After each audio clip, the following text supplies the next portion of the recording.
Sampai kapan aku harus berada dalam kegelapan seperti ini? Bagaimana mungkin orang miskin sepertimu bisa membuat mataku bisa melihat lagi? Kalau kamu bisa, aku mau jadi istrimu. Tapi obat ini bisa menyembuhkan matamu dalam waktu 30 menit. Mega. Assalamualaikum warahmatullahi wabarakatuh. Bayangkan seorang wanita muda bernama Mega hidup dalam gelap selama 1 tahun penuh. Setiap hari ia hanya meraba dinding rumah megahnya di Surabaya, menahan air mata karena tak ada satupun dokter yang mampu mengembalikan penglihatannya.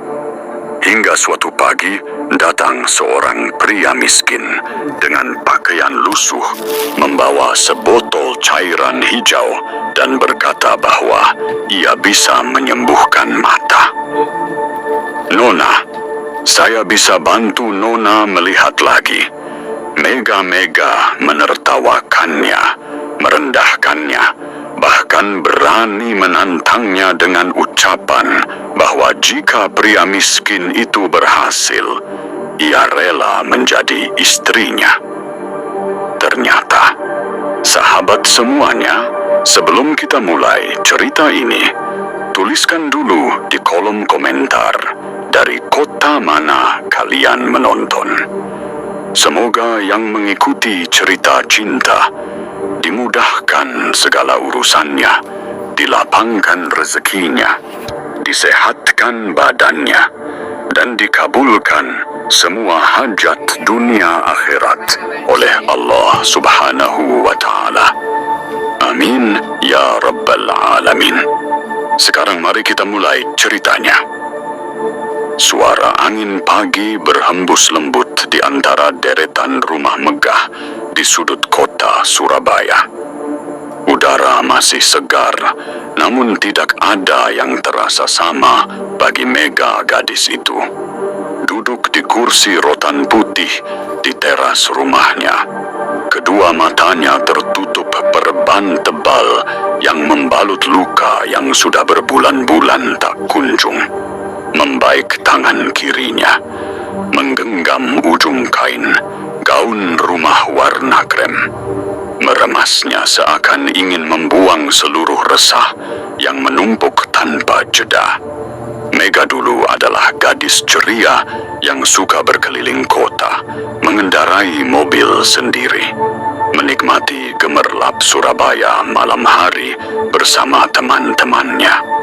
Semua berubah dalam satu tabrakan keras yang membuat hidupnya seakan berhenti dunia terang.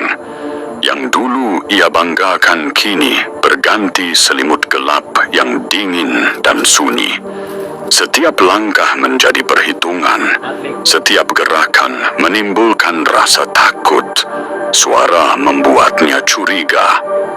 Mega yang biasanya berdiri tegar, kini bergantung pada dengarannya. Meraba setiap sisi meja, membayangkan bentuk sofa, menilai jarak melalui gema langkah asisten rumahnya. Ia benci perasaan itu. Ia membenci rasa kasihan yang keluar dari mulut siapa saja yang datang. Ia membenci semua dokter yang mengatakan hal yang sama tentang matanya. Tidak bisa disembuhkan, dan yang paling ia benci adalah dirinya sendiri, yang kini tak bisa lagi melakukan hal-hal sederhana tanpa bantuan. Pagi itu Mega menghirup napas panjang, mencoba meresapi aroma bunga melati di halaman yang setiap hari dirawat ayahnya. Namun, aroma itu justru membuat dadanya sesak.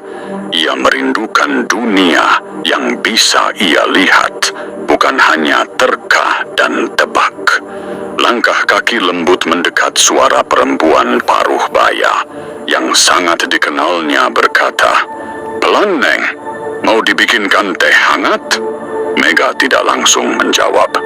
Ia hanya menegakkan tubuhnya, mencoba menemukan arah suara itu. Bu Sarti, ucap Megalire, aku capek. Hidup begini membuatku tidak tahan. Bu Arti mendekat, lalu menyentuh bahu Mega dengan lembut. Sabar, yang Allah pasti kasih jalan. Mega hanya tersenyum kecil, bukan karena percaya, tapi karena tidak ada hal lain yang bisa ia lakukan. Mata yang tak lagi berfungsi membuat semua harapan terasa sangat jauh. Tak lama kemudian, suara gerbang besar terbuka. Bu Sarti menoleh cepat, sedikit terkejut. Siapa itu? Tanya Megalire. Sepertinya ada orang datang, Neng. Mega menarik napas panjang. Sudah banyak orang datang dengan berbagai alasan.